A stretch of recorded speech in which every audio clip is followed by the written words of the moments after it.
Welcome to the discussion of nuclear fusion. This is the topic 13.7.3 from your textbook, Nuclear Fusion, Energy Generation in Stars. When two light nuclei fuse to form a larger nucleus, energy is released. So you see, in the previous video we have seen fission where a heavy nuclei splits into two lighter nuclei. Now fusion is just the converse of it. Here two lighter nuclei fuse to give a heavy nucleus.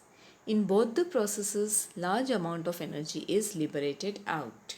So we are talking about this energy. Since the larger nucleus is more tightly bound as seen from the binding energy curve. Some examples of such energy liberating nuclear fusions are, as you can see the equations. Here you see H11, they are the protons. Two protons fuse to give H12 plus positron plus neutrino plus 0.42 MeV of energy. Now two such H12 fuse to give us He23 plus neutron plus 3.27 MeV of energy.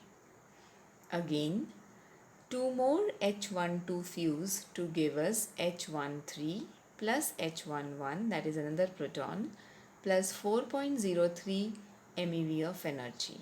So reactions goes on in this manner. Lighter nuclei fuse to give us heavy nuclei, and in every step we have certain amount of energy given out.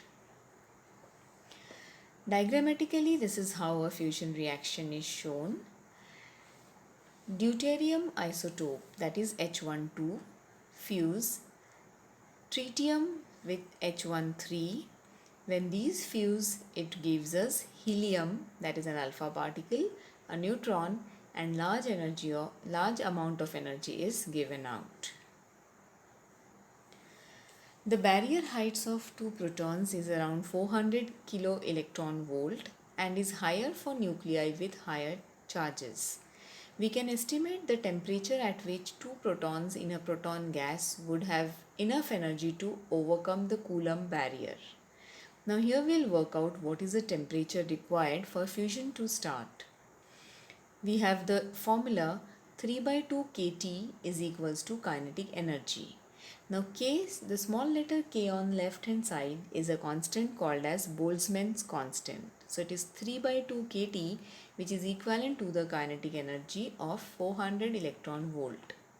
Solving this, we get temperature capital T nearly equal to 3 into 10 to the power 9 Kelvin.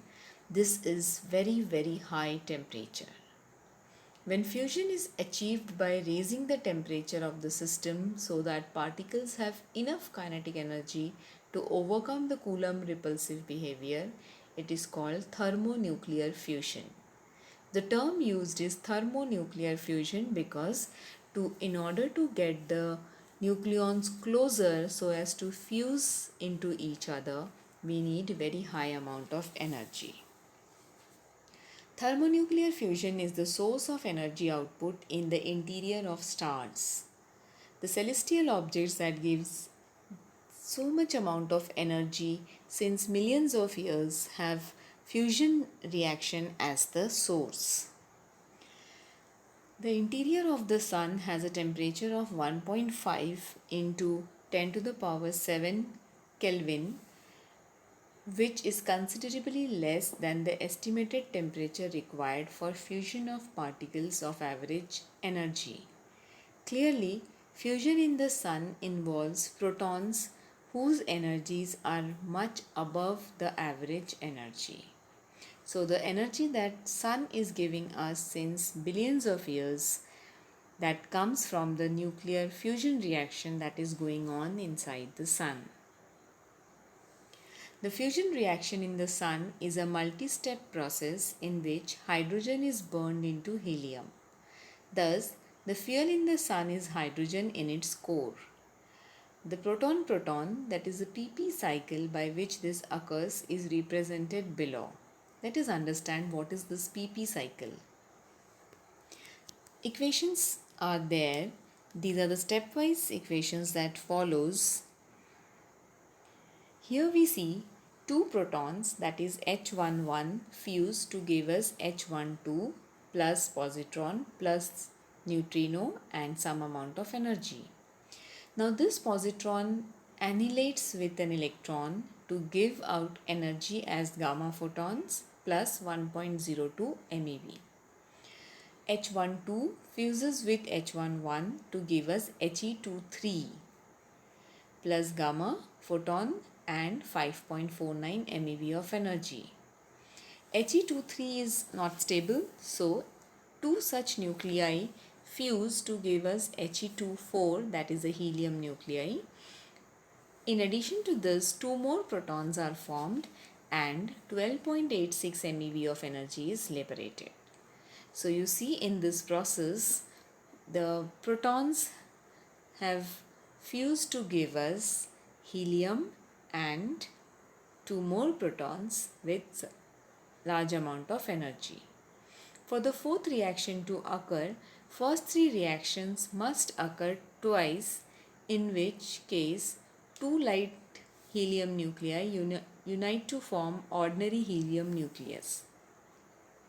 If we consider the combination of equation 1, 2, 3 and 4, the net effect is 4 protons, that is H11 plus 2 electrons gives us helium, that is 2,4, and 2 neutrinos, 6 gamma photons and a total of 26.7 MeV of energy. Thus, 4 hydrogen atoms combine to form a helium atom with the release of 26.7 MeV of energy. This process is continuously going on in the sun. Sun is a huge ball of hydrogen gas at very high temperature, and fusion reaction is going on inside the core of the sun. So protons fuse together to form helium, and in the process it is giving us so much amount of light and energy since so many years. Helium is not the only element that can be synthesized in the interior of a star. As the hydrogen in the core gets depleted and becomes helium, the core starts to cool. The star begins to collapse under its own gravity. Now this is the life cycle of a star. Stars also have a life cycle like we humans have. Stars also take birth, they live their age, they grow, they become young, they become adult, and finally they become old and die out. Our sun, if you see, is a middle-aged star. So it has lived around 5 billion years and it has 5 more billion years to live. So let's come back to the statements here from the textbook.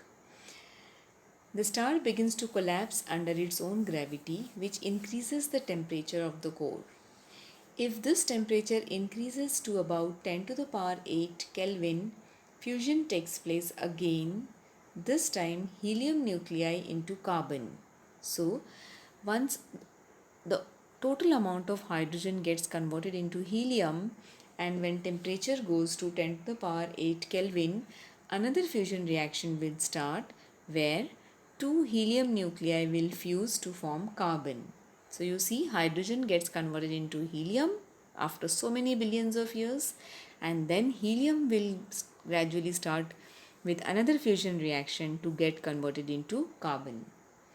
This kind of process can generate through fusion higher and higher mass numbers of elements.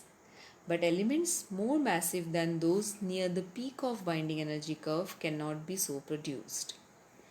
The age of the sun is about 5 × 10⁹ years, and it is estimated that there is enough hydrogen in the sun to keep it going for another 5 billion years. After that, the hydrogen burning will stop and sun will begin to cool and will start to collapse under gravity, which will raise the core temperature. The outer envelope of the sun will expand, turning it into the so-called red giant. It is a red giant stage that a dying star attains. Now, what is a controlled thermonuclear fusion? The natural thermonuclear fusion process in a star is replicated in a thermonuclear fusion device. In controlled fusion reactors, the aim is to generate steady power by heating the nuclear fuel to a temperature of the range of 10 to the power 8 Kelvin. But you imagine this high temperature is not that easy to handle. At these temperatures, the fuel is a mixture of positive ions and electrons. This is what we call as plasma. Plasma is a state of matter, as we all know. In addition to solid liquid gases, we have this highly ionized state called as plasma. The challenge is to confine this plasma since no container can stand such high temperature. Several countries around the world, including India, are developing techniques in this connection. If successful, fusion reactors will hopefully supply almost unlimited power to humanity. So the study is still going on, the work is in progress. We do not know where science will take us in future. So these are very interesting and important phenomena that we see all around us in nature, and in fact we see that the life on the earth exists because of the sunlight. Sunlight plays an important role in photosynthesis and giving the energy sufficient for all the plants and animals to survive on earth. And this energy of sun comes from a reaction that we have just discussed, that is nuclear fusion reaction. So this is the importance of physics, that it talks about all the phenomena that we see around us. With this, the chapter gets over. Do read the chapter very well from the textbook. See you in with some new topic in the next videos. Till then, goodbye.